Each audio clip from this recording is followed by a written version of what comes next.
जय हिंद दोस्तों, कैसे हैं आप सभी लोग। मैं आशा करता हूं कि आप सभी लोग रोज की तरह शानदार जिंदाबाद और ज़बरदस्त होंगे। हमारे सब्जेक्ट है फिजिक्स और ये क्लास 11th जेईई मेंस और नीट के लिए इम्पोर्टेंट है। और चैप्टर हमारा वर्क, पावर एंड एनर्जी चल रहा था। और ये जो आज का टॉपिक हमारा work done by friction force यानी घर्षण बल द्वारा कार्य देखेंगे। और ये लेक्चर हमारा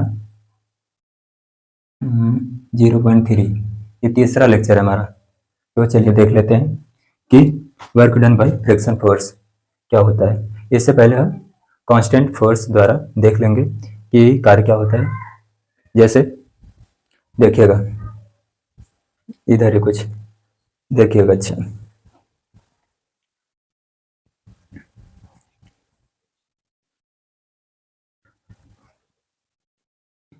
कार्य हमारा हुआ करता था, कार्य बराबर बल गुणे विस्थापन। यानी विस्थापन कौन सा, बल की दिशा में उस बिंदु का विस्थापन जिस पर फोर्स लग रहा है, उस बिंदु का विस्थापन होता है, वही होता है कार्य।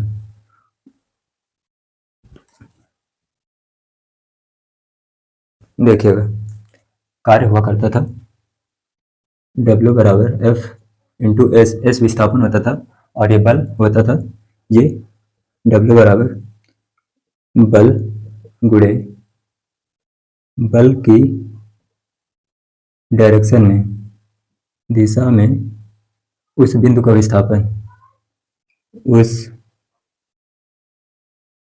बिंदु का विस्थापन जिस पर लग रहा है, ये होता है हमारा कार्य। ये इतना कार्य हुआ करता था। और इसको हम W बराबर F into S cos theta, जहां पर थीटा जो होता है, थीटा F और एस के बीच का कोण होता है, एस विस्थापन के बीच कोण होता है ये। और अगर थीटा 90 डिग्री का हो जाए, यानी परपेंडिकुलर हो जाए, जैसे हमारा ये मान लीजिएगा ये पेंडुलम है और ये इधर उधर इर्द गिर्द ये चल रहा है, इधर इधर हिल रहा है, तो विस्थापन हमारा जो होगा वो इस डायरेक्शन में होगा, इस डायरेक्शन में। बट ये रस्सी है, इसमें तनाव इस दिशा में होगा, तनाव इस दिशा में है। और जो डिस्टेंस विस्थापन हमारा है वो इस डायरेक्शन में और तनाव इस दिशा में, फोर्स इस दिशा में लग रहा है और विस्थापन इस दिशा में। इसलिए जो इसके द्वारा जो कार्य होगा टेंशन फोर्स द्वारा, वो जीरो आएगा। इसको हमेशा याद रखें कि जो अभिकेंद्री बल है उसके द्वारा जो कार्य आएगा वो हमेशा जीरो आएगा। तो एक पॉइंट लिख लीजिएगा,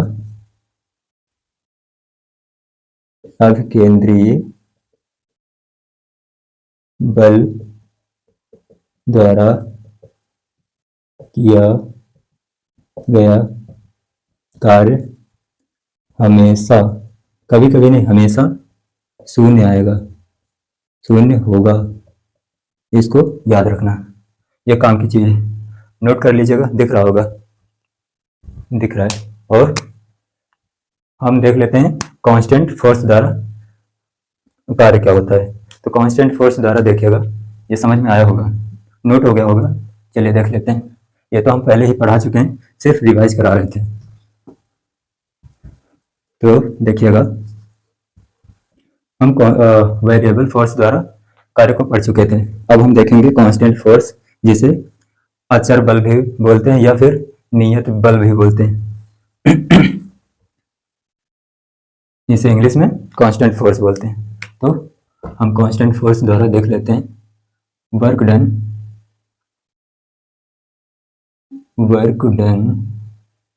बाय कांस्टेंट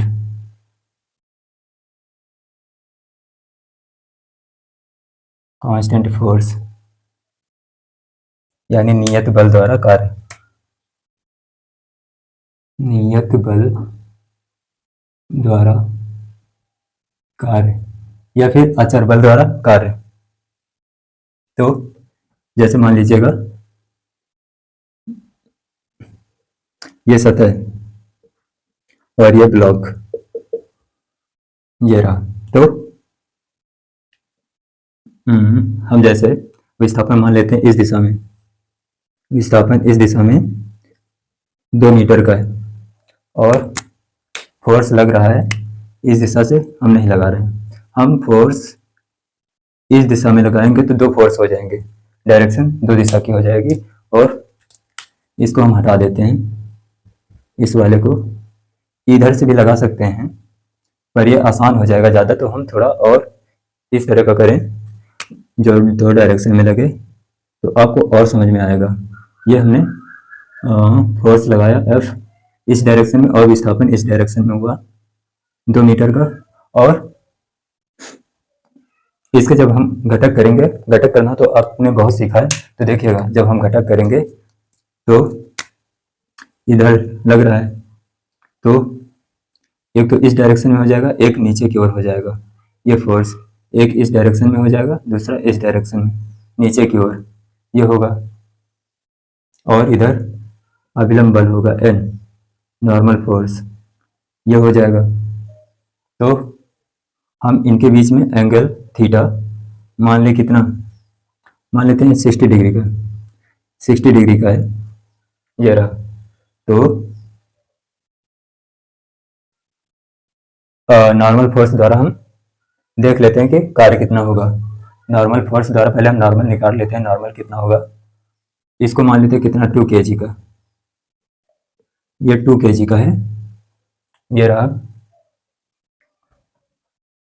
और एन निकालेंगे पहले हम, उसके बाद कार्य निकालेंगे, एन निकालेंगे। एन क्या होता है, एन mg के बराबर होता है, इसका भार जो होता है उसके बराबर होता है। तो ये एन हो जाएगा, ये 2 इंटू एम जी 10, ये हो जाएगा 20 न्यूटन का, 20 न्यूटन का आएगा नॉर्मल फोर्स।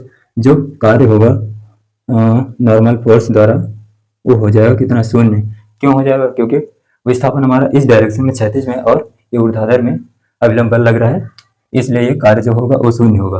और अब देख लेते हैं हम, एक फोर्स इस डायरेक्शन में लग रहा है F, ये थीटा दे रखा है इतना, तो इधर ये इतना नहीं आएगा, ये और आएगा नॉर्मल, अभी और आएगा। क्यों आएगा, क्योंकि एक फोर्स ये नीचे की ओर लग रहा है। इसके जब हम घटक करेंगे, जिधर थीटा होता है उधर हम कॉस लेते हैं, इसको और नीचे कर देते हैं, ये रहा n है। और इसके f के घटक करेंगे तो f कॉस थीटा करेंगे और इधर f साइन थीटा करेंगे, ये हो जाएगा। तो इस डायरेक्शन में, और जो n आएगा mg, तो इसको और देख लीजिएगा, n नॉर्मल फोर्स, क्योंकि ये नीचे की ओर है और नॉर्मल फोर्स ऊपर की ओर लग रहा है, नीचे mg भी है, ये प्लस mg ये दोनों हो जाएंगे।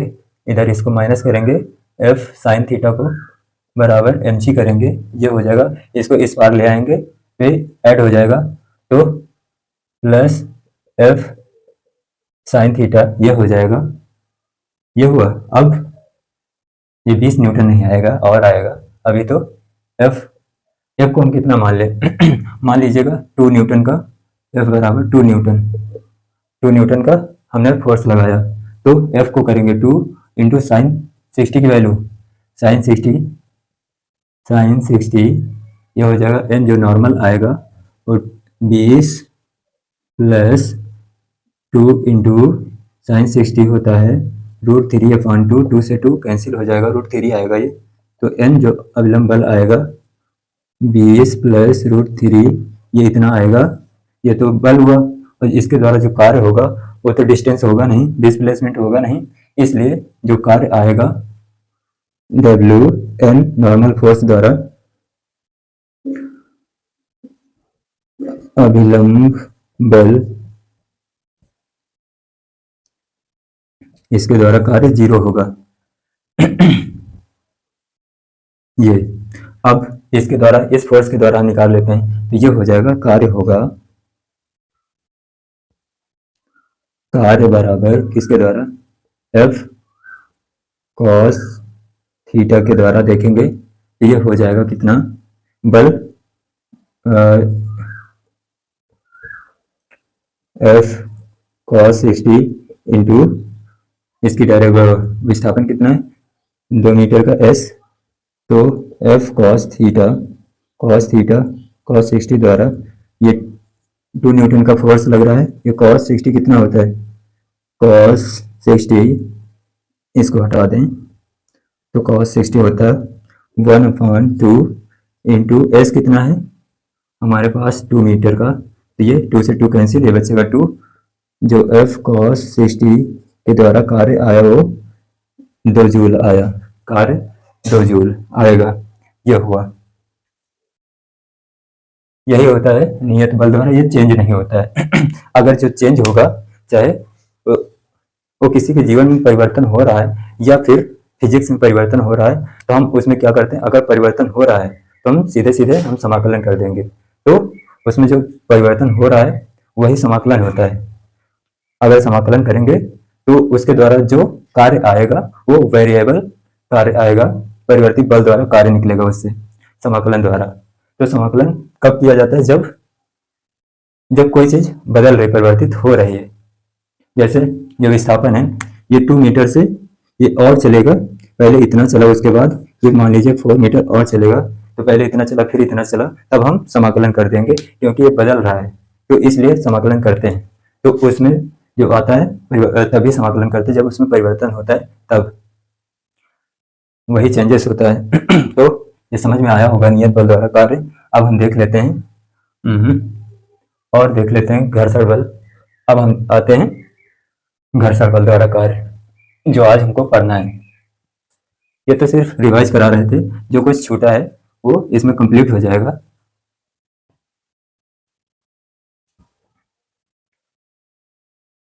अगर समझ में आ रहा है तो वीडियो को लाइक करें, कमेंट करें और शेयर करें अपने दोस्तों तक। तो देखिएगा, work done by friction force द्वारा देख लेते हैं। Work done by friction force,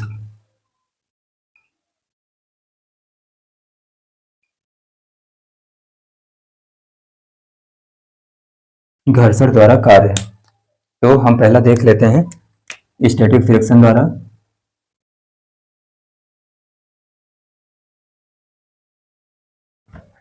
work done by static friction,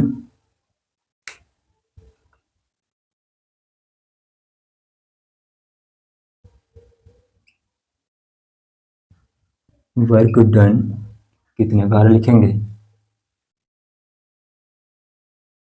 static friction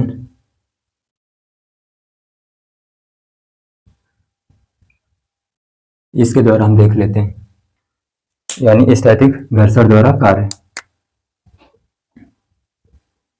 स्थैतिक घर्षण द्वारा कार्य। देखिएगा, ये मान लेते हैं सतह, इसके ऊपर हमने एक ब्लॉक रखा, ये रहा, उसके बाद हम ये ब्लॉक रखा, इसके ऊपर एक ब्लॉक और रखा, ये रहा।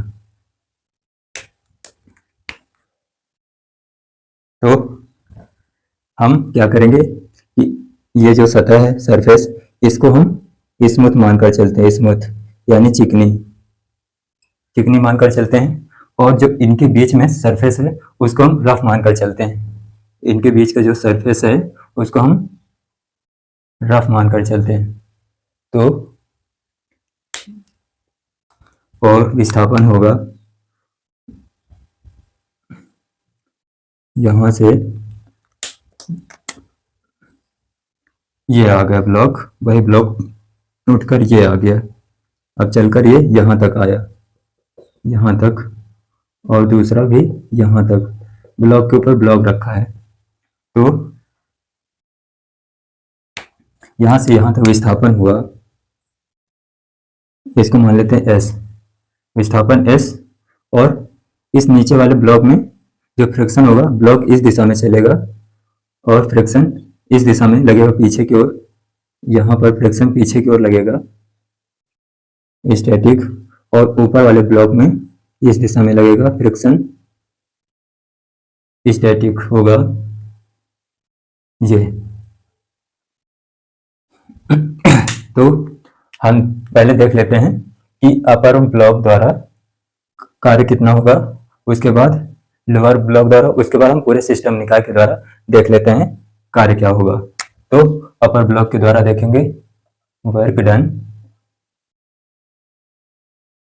वर्क फ्रिक्शन स्टैटिक्स किसके द्वारा, अपर ब्लॉक द्वारा,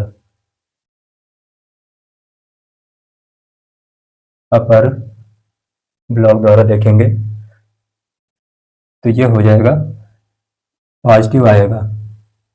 क्यों? क्योंकि विस्थापन इस दिशा में है और फ्रिक्शन इसी दिशा में लग रहा है ऊपर वाले ब्लॉक में। तो ये होगा फ्रिक्शन, ये बल हुआ, और विस्थापन ये हुआ इंटू एस, ये विस्थापन हुआ, ये पॉजिटिव होगा। अब हम देख लेते हैं वर्क डन फ्रिक्शन स्टैटिक्स कौन से, लोअर ब्लॉक द्वारा। ये होगा जो लोअर ब्लॉक द्वारा क्या होगा, ये निगेटिव होगा। क्यों निगेटिव होगा देखिएगा, क्योंकि विस्थापन हमारा इस डायरेक्शन में और जो फ्रिक्शन लग रहा है बल वो उस दिशा में लग रहा है, विपरीत दिशा में लग रहा है, तो इसलिए ये निगेटिव आएगा। तो फ्रिक्शन स्टैटिक्स इंटू एस ये होगा। अब हम पूरे निकाय के द्वारा, सिस्टम के द्वारा देख लेते हैं कि कार्य क्या होगा। वही हम सिस्टम के द्वारा कार्य देखेंगे, वर्क फ्रिक्शन स्टैटिक्स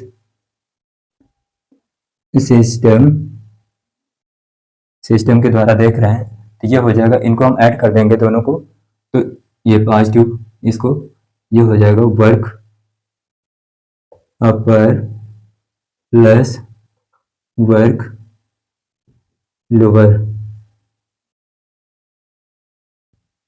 ये हो जाएगा। इन दोनों को ऐड करेंगे तो ये मिलेगा। तो अब सिस्टम के द्वारा देखेंगे इधर, तो ये हो जाएगा निगेटिव, निगेटिव नहीं आएगा, शून्य आएगा। सिस्टम के द्वारा जो कार्य आएगा वो शून्य आएगा। क्यों शून्य आएगा, एक बार ये प्लस में एक बार ये माइनस में हुआ, तो दोनों का जो नेट फोर्स हुआ, दोनों का जो नेट कार्य निकला वो शून्य हो गया, कैंसिल हो जाएगा। तो वर्क डन किसके द्वारा, सिस्टम के द्वारा, सिस्टम के द्वारा जो कार्य हुआ वो शून्य होगा, ये दोनों कैंसिल हो जाएंगे, इसलिए शून्य आएगा। तो इसमें जो स्टैटिक घर्षण है,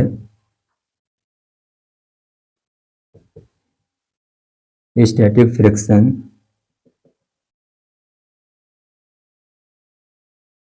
स्टैटिक फ्रिक्शन द्वारा जो कार्य हुआ वो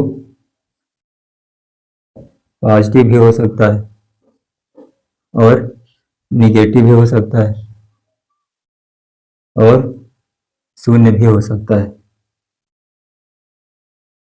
शून्य भी हो सकता है। ये इंपॉर्टेंट है, नोट कर लीजिएगा, समझ में आया होगा। ये वाली सतह ये स्मूथ मानकर चलेंगे, और ये वाली जो इन दोनों के ब्लॉक के बीच में सरफेस है उसको हम रफ मानकर चलेंगे। रफ मानकर चलेंगे तो ये ब्लॉक साथ साथ चलेंगे, इसलिए ब्लॉक आगे पीछे नहीं चलेंगे, क्योंकि इसमें घर्षण, और ये यहाँ पर ये चिकनी है, इसलिए इसमें जो फ्रिक्शन आएगा इसमें फ्रिक्शन आएगा नहीं, क्योंकि ये स्मूथ है, चिकनी सतह है, इसलिए। वही हम इसमें जैसे वेग दे दें इसको, तो ये स्मूथ है, वेग देंगे तभी ये कार्य निकलेगा, कितना आएगा, शून्य भी हो सकता है उसमें, क्योंकि फोर्स काम नहीं करने वाला, फिर जो फ्रिक्शन फोर्स है वो काम नहीं करेगा, क्योंकि सतह स्मूथ हो जाएगी, इसलिए। नोट कर लीजिए इसको, फिर हम देख लेते हैं गतिक घर्षण द्वारा, काइनेटिक फ्रिक्शन द्वारा। नोट हो गया होगा, देखिएगा।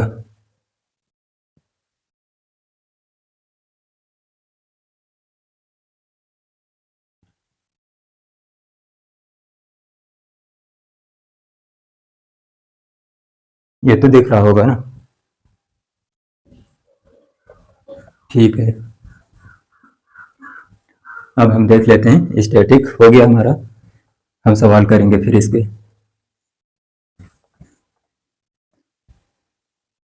गतिक घर्षण द्वारा कार्य देखिएगा, work done by kinetic friction. तो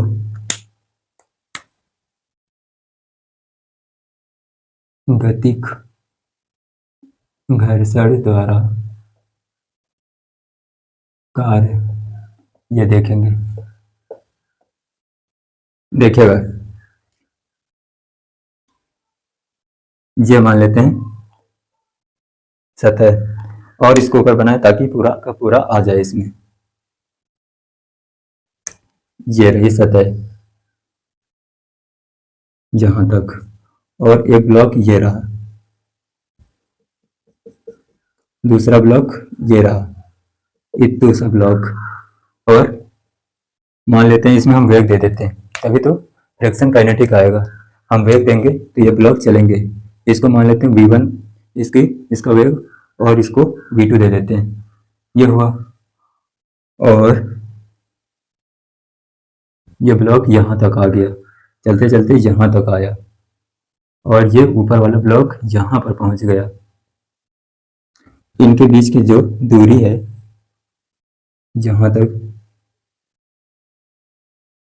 हम यहाँ तक क्यों लिए, यहाँ तक इसकी लंबाई, क्योंकि हम यहाँ से नाप रहे हैं तो यहाँ तक जाएंगे ना, तो इसकी जो बीच की डिस्टेंस हुई उसको L ले लिए, L, और इसको हम S मान लेते हैं। इसमें जो विस्थापन हुआ इतना सा, उसको S मान लेते हैं, S, क्योंकि ब्लॉक यहाँ था, चलते चलते यहाँ पहुँच गया। तो फ्रिक्शन, जब फ्रिक्शन आएगा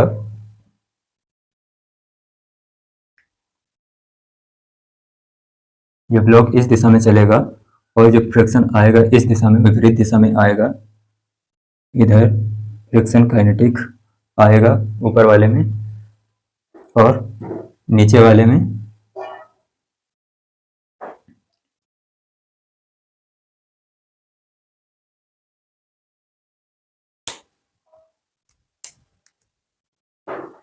ये नीचे वाले में आएगा, इस दिशा में आएगा इसमें, और ऊपर वाले में पीछे की ओर आएगा, इसमें इधर आएगा। फ्रिक्शन काइनेटिक इस दिशा में आएगा, और ये फ्रिक्शन नहीं आएगा, फ्रिक्शन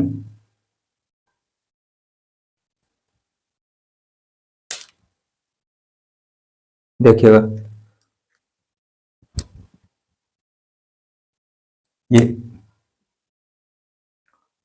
ये ऊपर वाले ब्लॉक में इधर, और इसमें इधर, क्योंकि ये इधर चलेगा तो इसमें भी इधर ही आएगा, इधर ही रहेगा, फ्रिक्शन काइनेटिक होगा ये।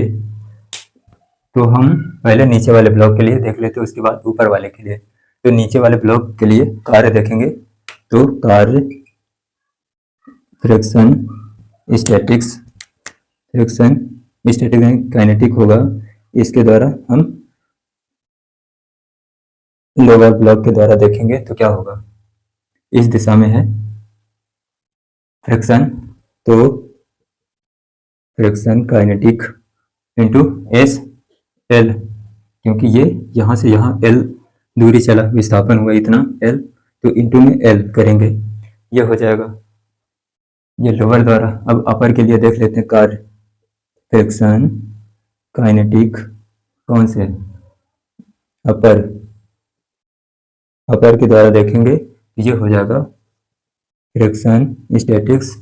और इसमें क्या आएगा बताइएगा, क्योंकि इतना तो विस्थापन हुआ और इसमें भी हुआ, ये भी चला और ये भी ब्लॉक चला, ये चलते चलते इस ब्लॉक के ऊपर भी चला और नीचे भी विस्थापन इस सतह पर भी चला, तो इतना ये चला और इतना ये चला, तो इसमें आपेक्षिक दूरी होगी। तो इसमें एक पॉइंट लिखिएगा कि गतिक घर्षण द्वारा कार्य में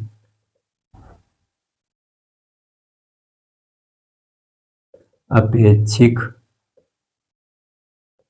दूरी होती है, क्योंकि ये चल रहा है ना, इसलिए ये भी चल रहा है और ये भी नीचे वाला भी चल रहा है, तो अपेक्षिक दूरी होगी जो, वो होगी कितना, L माइनस एस, ये घट जाएगा, एस इतना जो चला है इस ब्लॉक के ऊपर ये घट जाएगा, L से इतना घट जाएगा, और तो ये हो जाएगा L माइनस एस, ये हो जाएगा, ये हुई अपेक्षिक दूरी, अपेक्षिक दूरी यानी रिलेटिव डिस्टेंस, इसको रिलेटिव डिस्टेंस भी बोलते हैं, ये हुआ।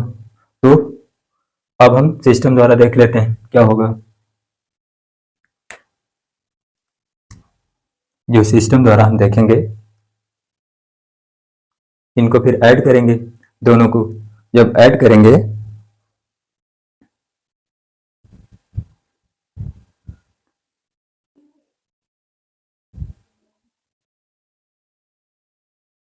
जो अपर, ये ये अपर है, ये इतना अपेक्षिक दूरी ये आई,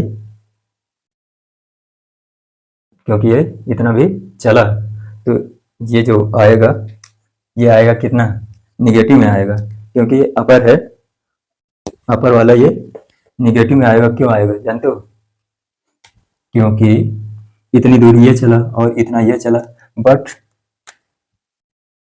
जो फ्रिक्शन लग रहा है ये उस दिशा में लग रहा है और ब्लॉक इस दिशा में जा रहा है, ये हुआ, तो ये निगेटिव में रहेगा, फिर ये आएगा निगेटिव में, निगेटिव हो जाएगा, और ये लोअर वाला पॉजिटिव होगा।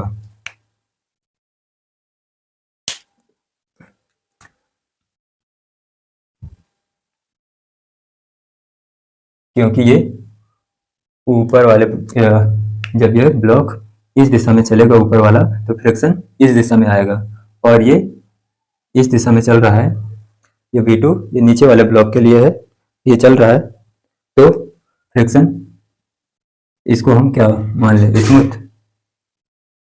स्मूथ मान लें, और इसमें जो फ्रिक्शन नीचे वाले में होगा वो आगे की दिशा में होगा, जो फ्रिक्शन होगा वो इस डायरेक्शन में होगा, ये अपर के लिए, इसको अपर कर लीजिएगा नहीं तो समझ में आएगा नहीं, ये अपर ब्लॉक के लिए, और ये नीचे वाले में आगे की ओर लगेगा फ्रिक्शन, ऊपर वाले में पीछे, क्योंकि ब्लॉक आगे जाएगा तो फ्रिक्शन पीछे लगेगा, ऐसे लगता है, ये हुआ, इसलिए ये माइनस में आया अपर वाला, नीचे ये लोअर वाला पॉजिटिव आएगा। तो हम सिस्टम के द्वारा देखेंगे, अब हम सिस्टम के द्वारा देख लेते हैं, कार्य फ्रिक्शन काइनेटिक सिस्टम, इसके द्वारा जो कार्य आएगा, लोअर कार्य ये लोअर वाला होगा प्लस अपर, अपर ब्लॉक द्वारा, तो कार्य जो निकलेगा सिस्टम का, कार्य फ्रिक्शन काइनेटिक सिस्टम का,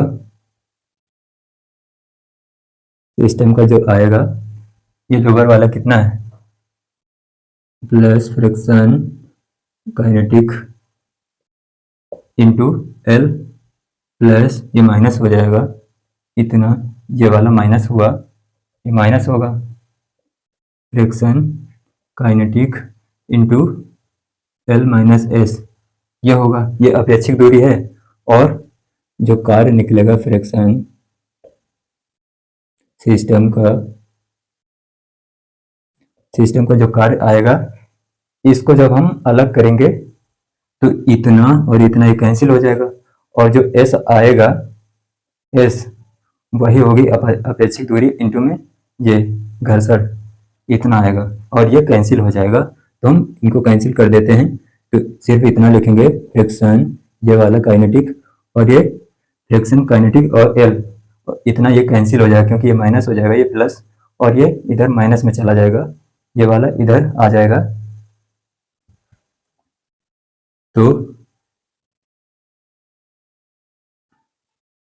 इंटू एस, ये हो जाएगा, ये सिस्टम द्वारा कार्य हुआ हमारा। ये सिस्टम के द्वारा कार्य आया, नोट कर सकते हैं। और सिस्टम के द्वारा जो कार्य आएगा वो निगेटिव आएगा।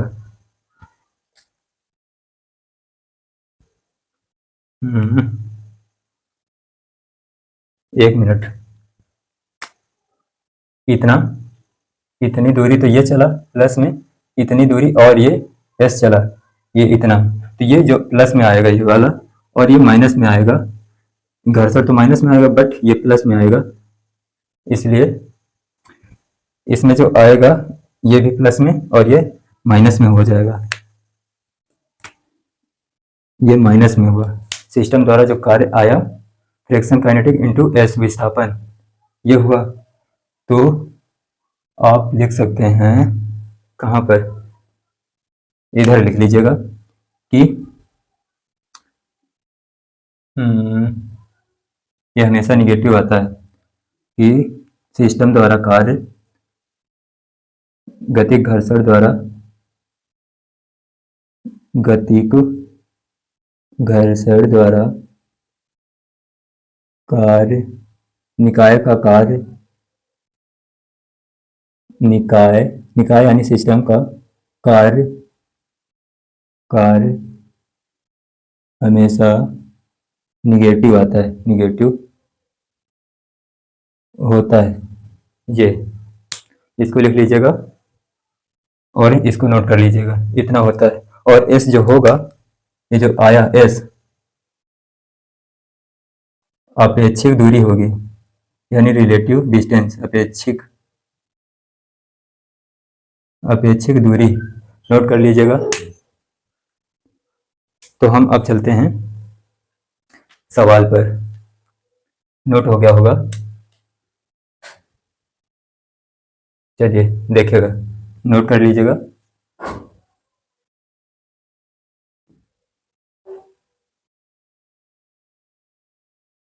इसको जैसे याद रखना है, तो car static friction, kinetic friction with system,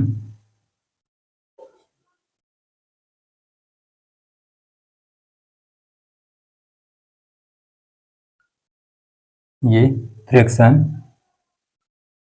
kinetic into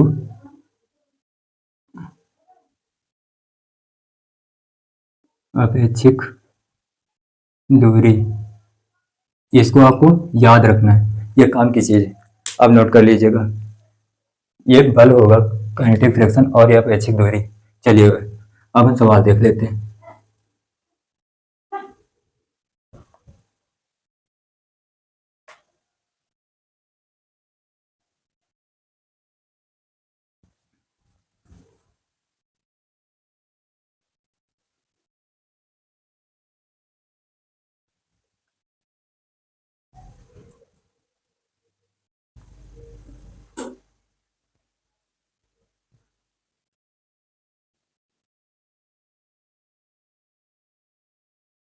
देखिएगा,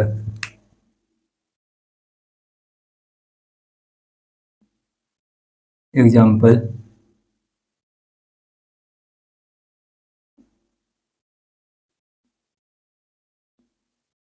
यहां पर मान लेते हैं ये रहा ब्लॉक, और इसको हम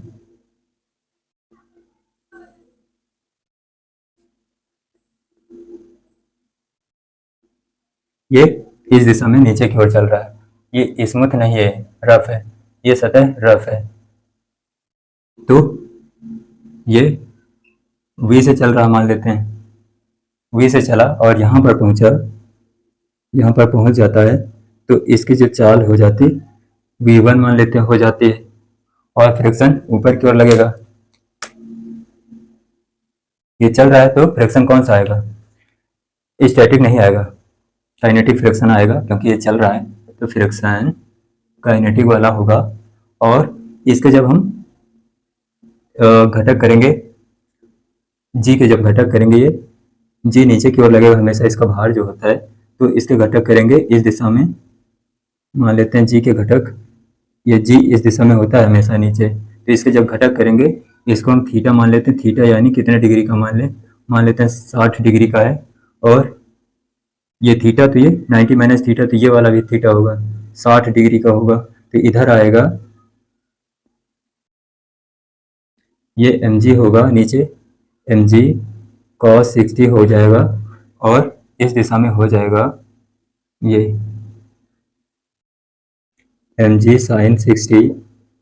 आपने तो घटक बहुत खेला है, तो इसकी हाइट मान लेते हैं h, हाइट h, और इसकी लंबाई यहाँ से यहाँ तक l, ये हुई। तो फ्रैक्शन द्वारा हम निकाल लेते हैं कार्य क्या होगा।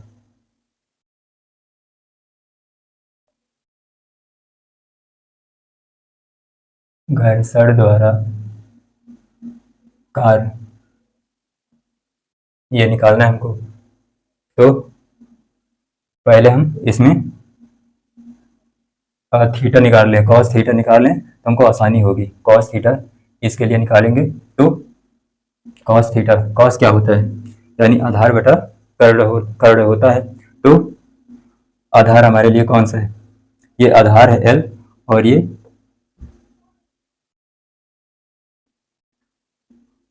कर्ण, ये हो जाएगा। पहले कॉस थीटा निकाल लेंगे, कॉस थीटा निकालेंगे तो कॉस थीटा होता है क्या, आधार बटा कर्ण होता है।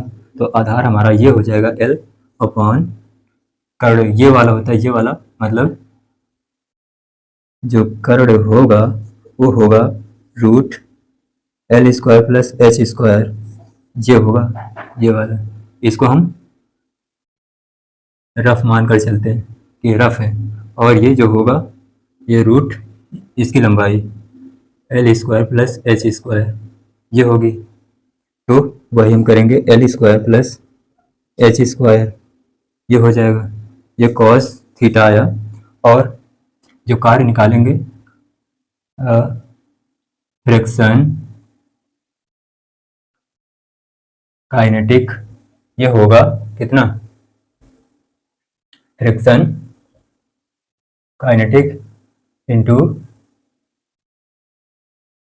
ये अपेक्षिक दूरी,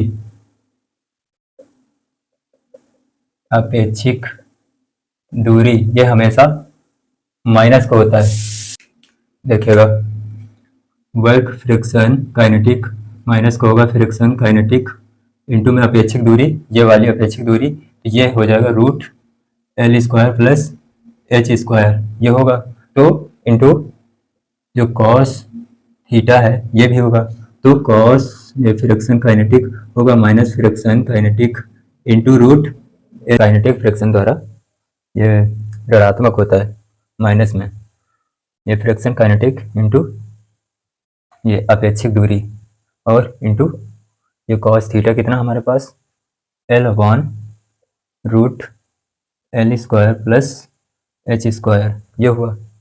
और ये फ्रिक्शन काइनेटिक फ्रिक्शन निकालेंगे तो कितना आएगा। फ्रिक्शन क्या होता है हमारे पास, यहाँ देखिए ऊपर काइनेटिक फ्रिक्शन, ये रफ है तो इसको म्यू मान कर चलेंगे, और ये होता है म्यू इंटू एन। एन क्या होता है, नॉर्मल फोर्स mg के बराबर। पर mg इसमें क्या है, इसमें mg जो दे रखा है इसका, यहाँ पर जैसे ब्लॉक आएगा, जब ये मान लेते हैं ब्लॉक यहाँ पर आया, ये ब्लॉक, इसका mg ये नॉर्मल निकालेंगे तो नॉर्मल इसका इस दिशा में आएगा, क्योंकि ये इंक्लाइंड प्लेन होगा, तो नॉर्मल ये होगा। तो नॉर्मल mg के बराबर होता है, तो इसमें mg cos थीटा होगा। तो नॉर्मल हमारे पास जो निकलेगा mg cos थीटा, थीटा बोले तो 60 डिग्री, ये होगा। और ये mu into mg cos theta होगा, n होता है normal force, friction kinetic is equal to mu होगा, म्यू इंटू mg, ये cos थीटा ये हुआ। ये फ्रिक्शन निकला तो हम वही फ्रिक्शन इसमें रख देंगे, तो जो कार्य आएगा वो W friction kinetic is equal to ये माइनस का फ्रिक्शन हमारे पास निकला म्यू mg cos 60 डिग्री मान लेते हैं, क्योंकि हमने 60 डिग्री थीटा को 60 डिग्री माना, इंटू ये कट जाएगा, ये कैंसिल हो जाएगा, तो एल बचेगा, ये इतना निकला हमारे पास, ये कार्य हमारे पास निकला इतना। नोट कर सकते हैं हम, और देखते हैं, इसको नोट कर लीजिएगा। नोट हो गया होगा, ये माइनस में आएगा क्योंकि काइनेटिक फ्रिक्शन जो होगा, जो ये होगा एल, ये वाला जो होगा ये अपेक्षिक दूरी है, याद रखना इसमें अपेक्षिक दूरी आती है काइनेटिक फ्रिक्शन में, नोट कर लीजिए। अच्छा है, नोट हो गया होगा। चलिए देखिए, अगला देखते हैं।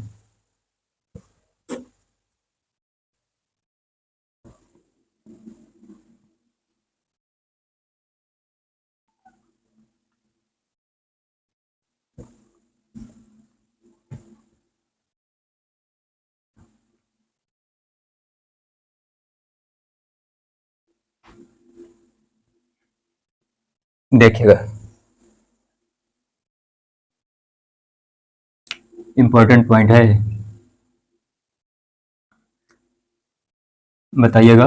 यदि किसी वस्तु का विस्थापन शून्य हो तो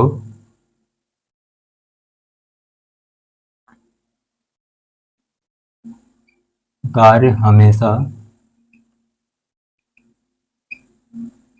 शून्य होगा। बताइएगा, यदि किसी वस्तु का विस्थापन शून्य हो तो कार्य हमेशा शून्य होगा, हाँ या ना? सोच समझ कर बताइएगा। तो आंसर आपको मिलेगा, कुछ लोग कहेंगे हाँ और कुछ लोग कहेंगे ना। तो इसमें जो आंसर होगा हमारा वो होगा ना। क्यों? आइए देखते हैं वाई। देखिएगा, जैसे विस्थापन शून्य होगा तो हमें तो पता है कि विस्थापन जैसे शून्य है, तो अगर बल है, विस्थापन नहीं है, तो वैसे तो कार्य हमारा शून्य होगा, लेकिन हमेशा नहीं। इसमें कह रहा कि हमेशा शून्य होगा, तो हमेशा शून्य नहीं हुआ। तो कार्य हमने पढ़ा है कि कार्य बराबर होता है बल और गुणे बल की दिशा में उस बिंदु का विस्थापन जिस बिंदु पर बल लग रहा है। जैसे हम देखते हैं, सोफा है, सोफे को हम दबाएंगे, जिस जगह पर हम बल लगाएंगे उस जगह पर वो दबेगा, वो भाग दबेगा, तो उसमें जैसे उसमें विस्थापन होगा। जैसे ये रहा, ये मान लेते हैं ये सोफा है, जैसे ये बिंदु है यहाँ पर, तो जब हम बल लगाएंगे इस दिशा में, ये सोफा है, तो इसमें बल लगाएंगे तो इसका आकार ऐसा हो जाएगा, ये बिंदु आकर यहाँ पर आ जाएगा। तो ये वस्तु, इसमें हमने बल लगाया और ये वस्तु कहीं नहीं गई, पर इसके जो बिंदु है, इसका जो बिंदु है उसमें विस्थापन हुआ, तो इस कंडीशन में कार्य शून्य नहीं होगा। तो कार्य होता है W बराबर F इंटू एस, एस होता है विस्थापन, उस बिंदु का विस्थापन, या फिर W बराबर F डॉट एस वेक्टर, ये होता है, या फिर डॉट, डॉट को हटाएंगे तो एफ एस कॉस थीटा आएगा, ये डॉट गुणन होता है, इसे अदिश राशि बोलते हैं।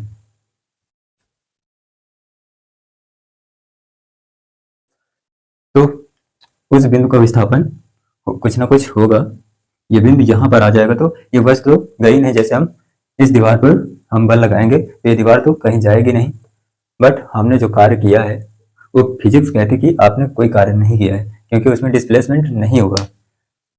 पर जैसे सोफा है, कोई अन्य चीज है जिसमें दबने के बाद वो फिर से उसी तरह उसी आकार में, अपने निश्चित आकार में आ जाए, वास्तविक आकार में, तो उसमें विस्थापन होता है।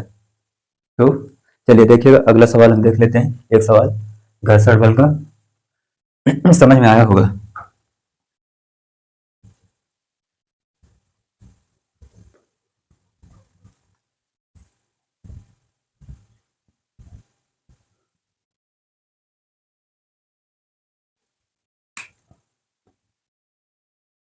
एग्जाम्पल, t बराबर 2 सेकंड के लिए घर्षण बल द्वारा कार्य ये निकालना है। ये जैसे ये बस और ये v चाल से चल रही है, यानी v बराबर 2 मीटर पर सेकेंड ये, और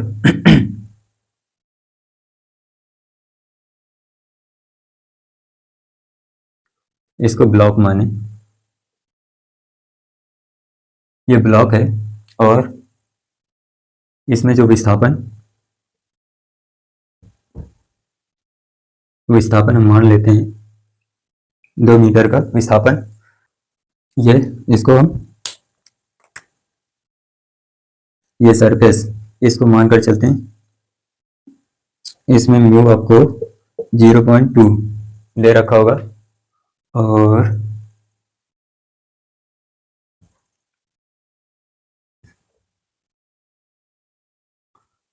टू kg इसको माने, और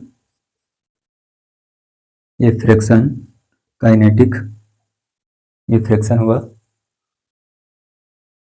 ये चल रहा है इसलिए काइनेटिक फ्रिक्शन आया। तो हमको बताना है कि फ्रिक्शन द्वारा कार्य निकालना है, घर्षण बल द्वारा कार्य। तो W बराबर W फ्रिक्शन ये कितना होगा ये निकालना है। तो ये म्यू दे रखा है तो हम सबसे पहले देख लेते हैं। वैसे तो जो कार्य होगा घर्षण बल द्वारा वो 0 होगा लगभग, ये इंपॉर्टेंट सवाल है। तो इसमें पहले हम फ्रिक्शन निकाल लेते हैं, मैक्सिमम फ्रिक्शन कितना होगा। तो friction maximum mu into N, normal force होता है ये होगा mg। तो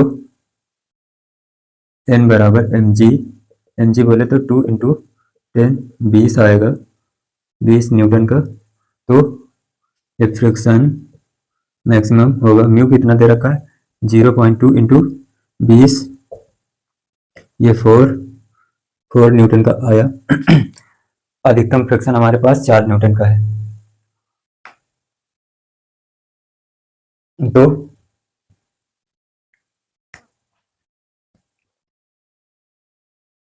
और फ्रिक्शन द्वारा निकालना है कार्य देखिए ये फ्रिक्शन मैक्सिमम इतना हुआ कि अधिकतम घर्षण निकला इतना, ये हुआ अधिकतम घर्षण, इससे नहीं निकलेगा, इससे हमारा कार्य नहीं निकलेगा ये, क्योंकि अधिकतम घर्षण इतना है, इतना लग रहा है। और ये आपको दे रखा है कांस्टेंट होगा, ये जो v है ये कांस्टेंट होगा, ये बदल नहीं रहा होगा। v तभी आएगा, वेग तभी आएगा, ये तभी चलेगा, नियत वेग से तभी चलेगा जब इसमें फ्रिक्शन ना लग रहा हो। फ्रिक्शन नहीं लगेगा तभी ये कांस्टेंट, ये इसको हम कांस्टेंट मानेंगे, ये कांस्टेंट है। v वेग जो है कांस्टेंट है, इसलिए जो फ्रिक्शन होगा वो नहीं लगेगा, फ्रिक्शन इसमें नहीं लगेगा।